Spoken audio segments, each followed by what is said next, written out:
Ever wondered why Egypt's Grand Pyramids have so many empty chambers? Well, you're not alone. What happened to all those mysterious spaces that seem to serve no clear purpose? Did ancient Egyptians really need so many rooms? Are we missing something crucial, or have we been reading too much into it? Stick around, because we're diving deep into the puzzles hidden within these stone giants. Welcome back to History Decoded channel. If you're fascinated by ancient Egypt and all its mysteries, you're in the right place. Subscribe, and together we'll unlock the secrets of these monumental structures, secrets buried in plain sight. Today we're tackling a bizarre issue that's puzzled historians for centuries.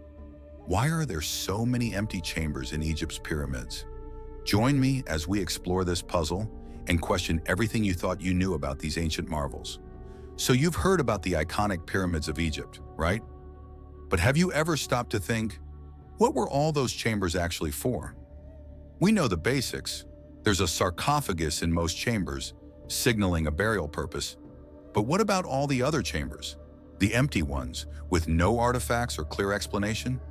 It's like walking into a room with no furniture, just walls and silence. And trust me, that's not exactly what you'd expect from one of the world's most advanced ancient civilizations. But here's where it gets interesting. The kings of Egypt's fourth dynasty were masters of change. The interior layouts of the pyramids were radically altered over time. So the question arises, why mess with something that's already working? Could the changes be symbolic? Or were they purely practical? Now let's talk about the three-chamber theory.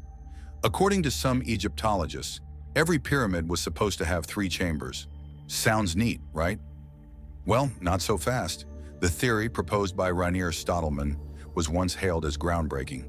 But here's the kicker. He never bothered explaining why three chambers were needed. Could it be that this so-called law was nothing more than a convenient label for something far more complex? In fact, when you look at the earliest pyramids, especially the ones built by pharaohs like Djoser and Sneferu, the concept of three chambers starts to fall apart. Sure, some pyramids had spaces that kind of resembled chambers, but they weren't exactly built according to any consistent design. And why does it seem like the more we dig, the more the rules for pyramid chambers become flexible? Now let's get into the real mystery. Why were some chambers left completely empty? If we believe the three-chamber theory, shouldn't each room have a clear function? Yet many of the chambers, like the ones found in the Great Pyramid of Giza, don't seem to add up. Why, for example, does the Grand Gallery, probably the most impressive room in the pyramid, not count as a chamber? It's larger, more grand, and arguably more functional than the so-called Queen's Chamber. But according to some scholars, it doesn't make the cut. Does this make any sense? You might say, well, maybe it's all part of some secret ancient ritual, right? But hold up. If you look at the inconsistencies across different pyramids, you'll start to wonder whether Egyptologists have been making up rules to fit a theory that doesn't really hold up. Let's break it down. I'm not saying there's no spiritual meaning behind these spaces. After all, pyramids were designed to help the pharaoh ascend to the heavens. But here's the thing. The layout and design seem to change dramatically over time.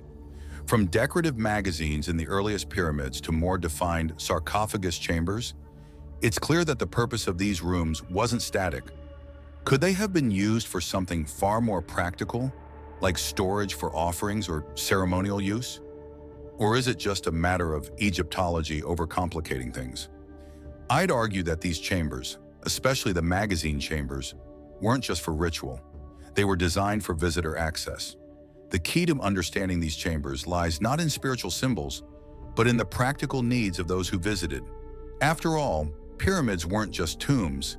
They were places of worship and interaction. So, why don't pyramid chambers add up? It's simple. Because we've been too busy trying to fit them into a rigid, outdated framework. These chambers were far more dynamic than we give them credit for.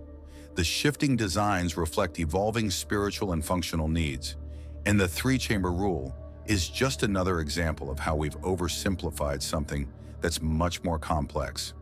What do you think? Did the pyramids serve a purely spiritual purpose, or were they more practical than we've been led to believe?